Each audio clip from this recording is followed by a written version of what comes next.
The Carpathian Mountains rose like jagged spires of blackened bone against the moonlit sky. For centuries, they had stood silent, their valleys shrouded in a mist that whispered of old legends and darker truths. Tonight, however, the silence fractured. A meteor tore through the heavens, a blazing shard of fire trailing ash and molten debris.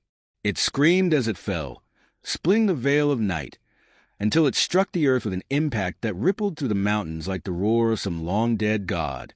Trees snapped, rocks split, the very ground trembled, and the ancient castle buried within those peaks groaned as if roused from its eternal slumber. Inside the depths of the crumbling fortress lay a coffin sealed with iron bands and runes long forgotten by men. Dust stirred, stone shifted, and then, with an ear-splitting crack, the coffin seal shattered. A clawed hand shot forth, talons gleaming like obsidian in the dim light. Slowly, a figure emerged from the crypt. His skin was pale, almost translucent, and his face angular and sharp like a predator's. 2 crimson eyes flickered open, faintly glowing, as if burning with an inner fire. Dracula had awakened. He exhaled, a slow breath that carried the weight of centuries. The air tasted of blood and decay. His lips curled into a faint smile as he surveyed his surroundings. Ancient stone walls, fractured pillars, and faded banners hanging like cobwebs. It has been too long. Beyond the castle's shadow, miles away, in a forgotten crypt, another figure stirred. Beneath layers of damp earth and broken slabs of stone, a massive body lay still. It had been abandoned, buried as an afterthought, hidden from the world. It was not dead, at least not fully, but trapped in a state of eternal silence. Thunder rumbled.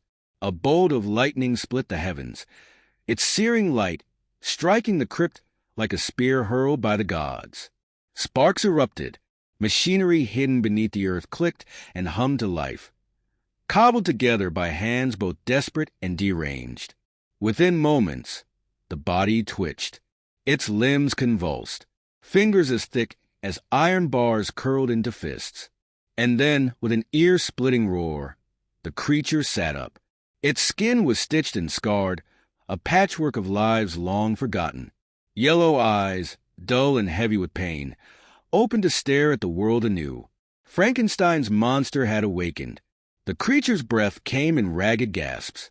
It flexed its massive hands, staring at the flesh as if it were foreign.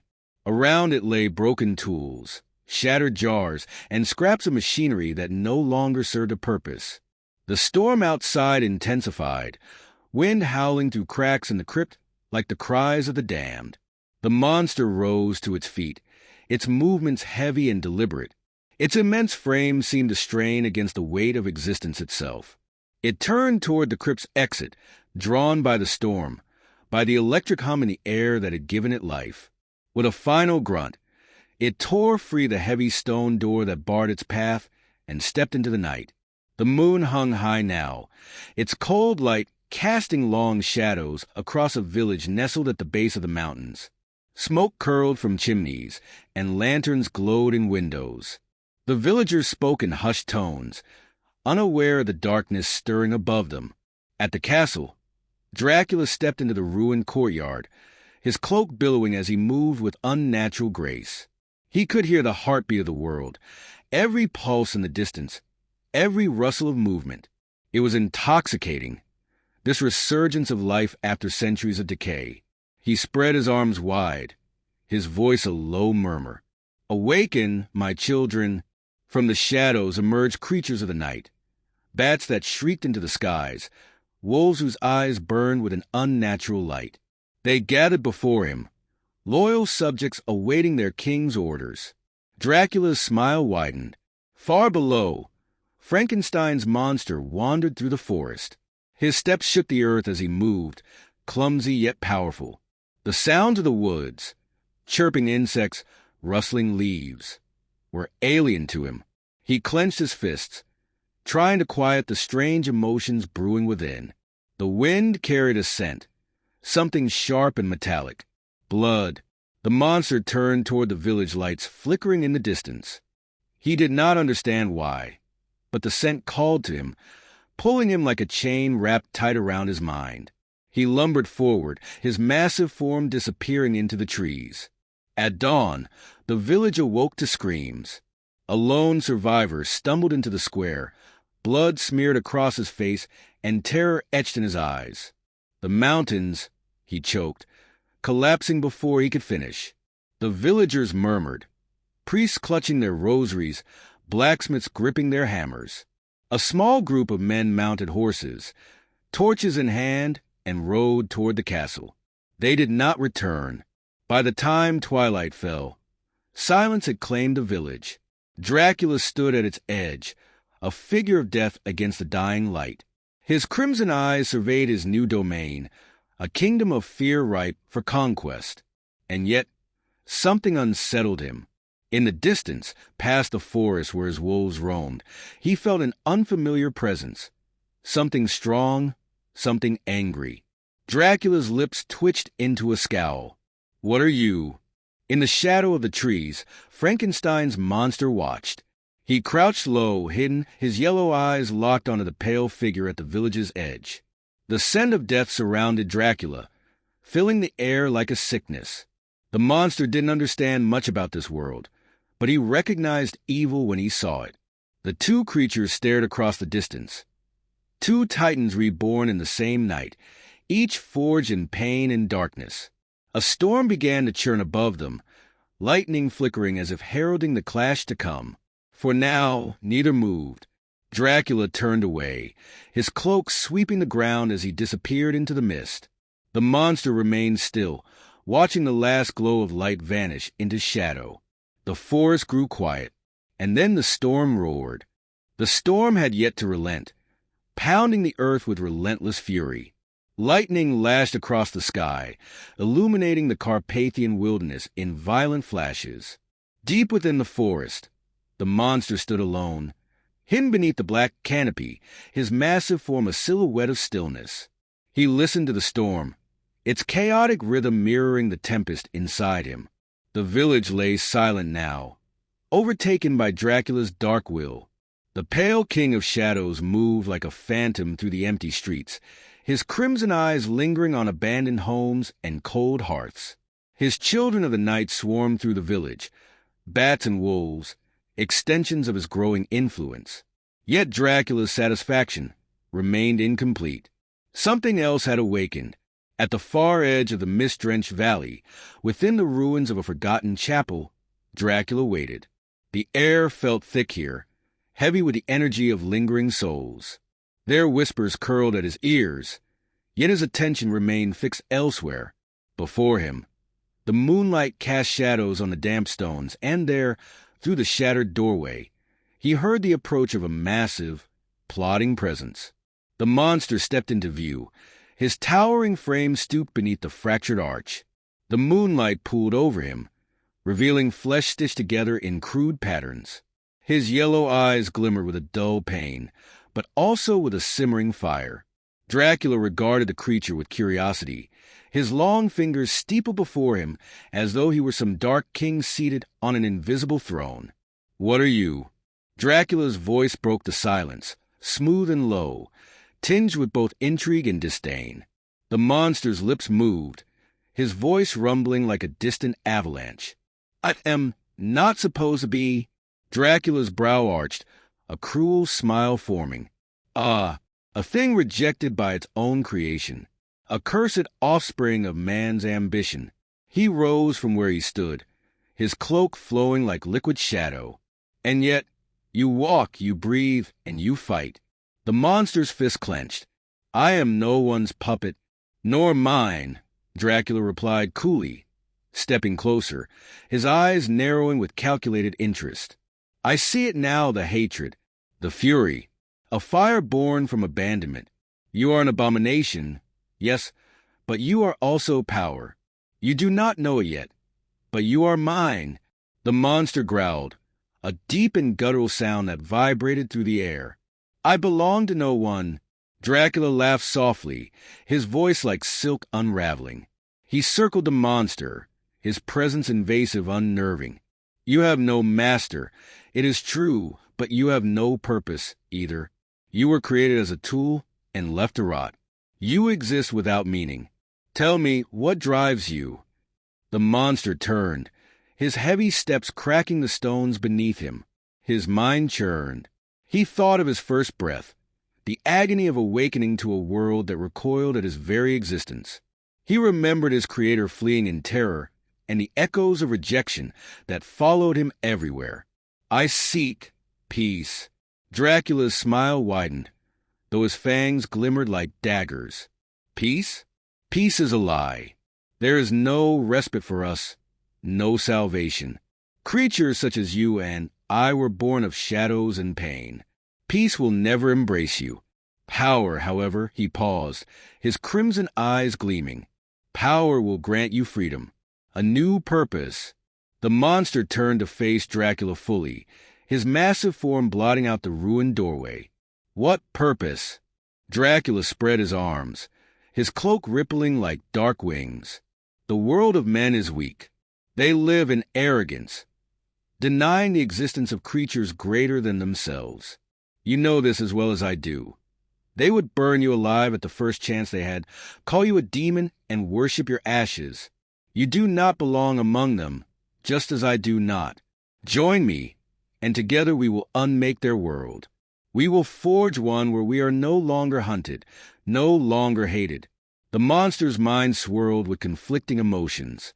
Dracula's words sank into him like claws, sharpened truths that tore at the remnants of his hope. He knew the Count's words bore a twisted wisdom.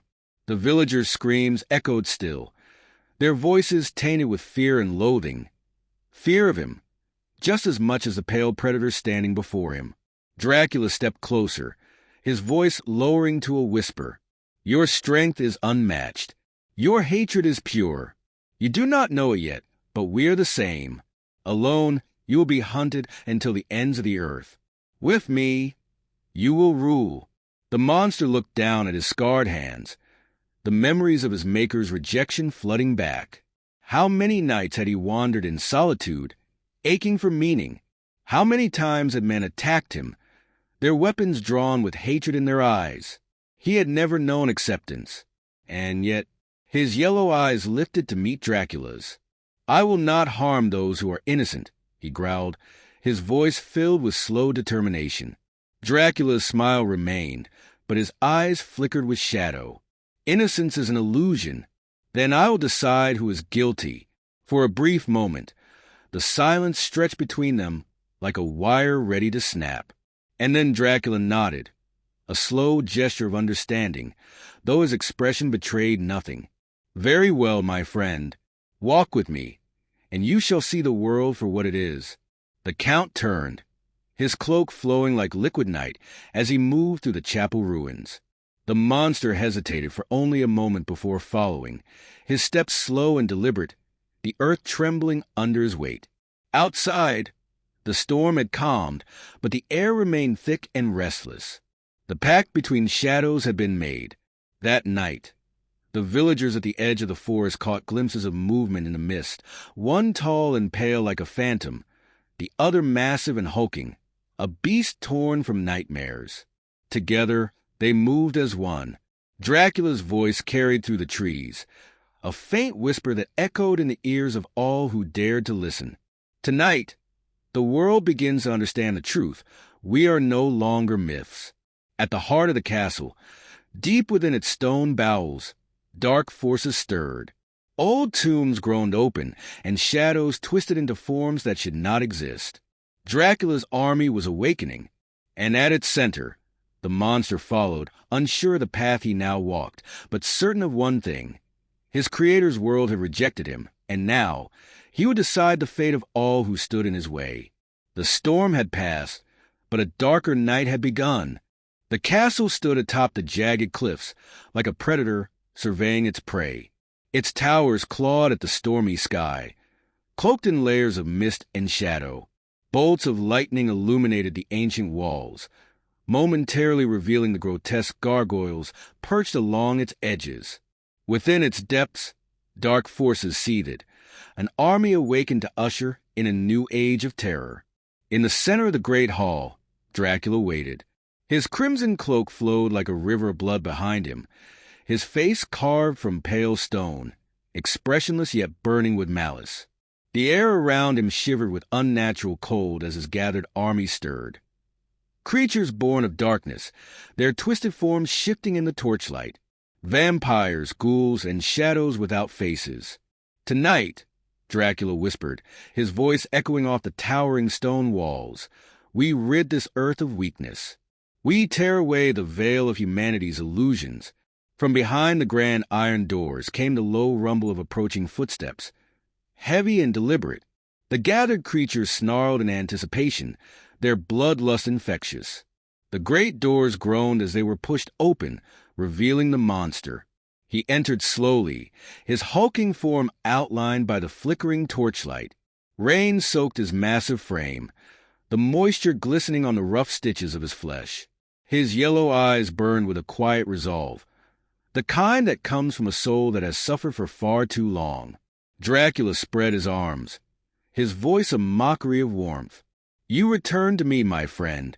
Have you come to embrace your purpose?" The monster's gaze swept the hall. His eyes fell on the gathered abominations, each one a piece of Dracula's growing war machine. He took a step forward, his boots echoing like thunder. "No," he rumbled, his voice carrying the weight of mountains. "I have come to end this." A low hiss rippled through the crowd, creatures growling and shifting restlessly. Dracula's face darkened, his false charm falling away to reveal the predator beneath. "You would betray the only future where you are not hunted, where you belong. I will not be part of your nightmare." Dracula's eyes flashed red, his voice dripping with venom. "Then you will die with the weak."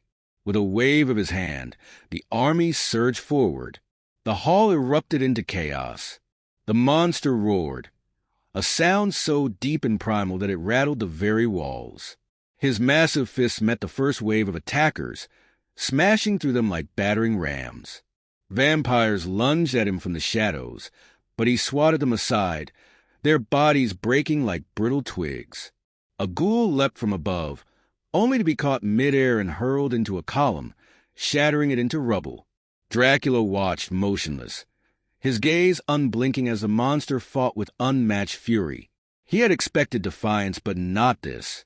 The monster pressed forward, his path carved through bodies and shadow.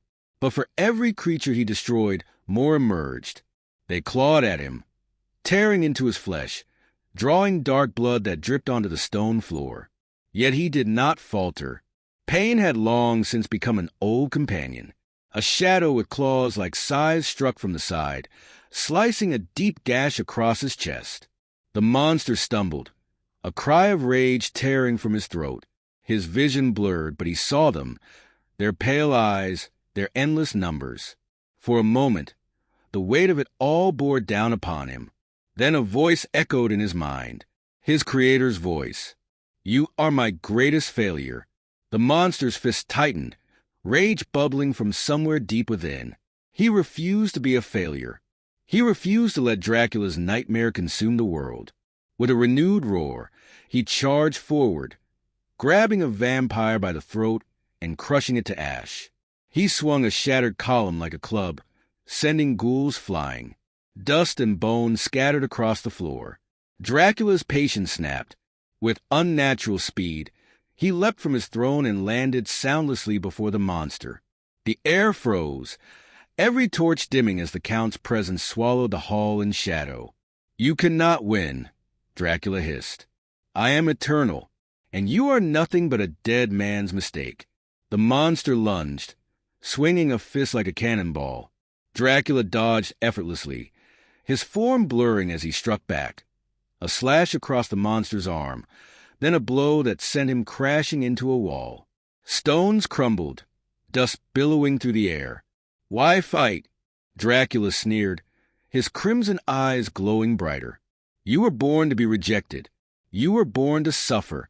The monster rose from the rubble, breathing heavily, his frame bleeding and torn.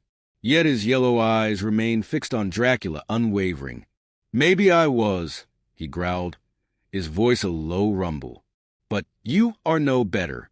You prey on the weak. You hide in the shadows because you fear the light. Dracula's face contorted into a snarl, his fangs gleaming. Enough! The Count charged, his speed inhuman, a black blur. The monster braced himself. Dracula struck with all his fury, a clawed hand driving for the monster's heart. But at the last moment, the monster caught Dracula's wrist. His massive fingers closed like a vice, and the Count's eyes widened in shock. "You will not win," the monster rumbled. With his free hand, he seized one of the broken iron gates, its edges jagged and sharp. He drove it through Dracula's chest with a single, earth-shaking thrust. Dracula froze, his crimson eyes dimming, his mouth opening in a soundless gasp. Shadows poured from the wound, writhing like smoke. His body shuddered, the power within him unraveling. "No!" Dracula whispered, his voice fading. "This is not." The monster released him, and Dracula's form crumbled to ash, carried away by an unseen wind. The hall fell silent. The creatures that had served him howled in agony as they, too, disintegrated into dust. The monster sank to his knees, his strength finally failing. The storm outside began to clear, moonlight spilling through the broken ceiling. For the first time in his existence, he felt the burden lift. He looked around the ruined castle, now silent and empty. "It's over," he muttered to himself, his voice hollow. The monster rose, battered but unbroken, and stepped out into the night. The air was cool and clean, the storm passed. He walked toward the horizon, alone once more, but this time free. Behind him, the castle crumbled, the last remnants of Dracula's darkness fading into nothingness. And so, the monster moved forward, not a creation, not an abomination, but a survivor, a being who had faced the darkness and chosen to fight for the light. His creator's rejection no longer defined him. He would decide his own fate.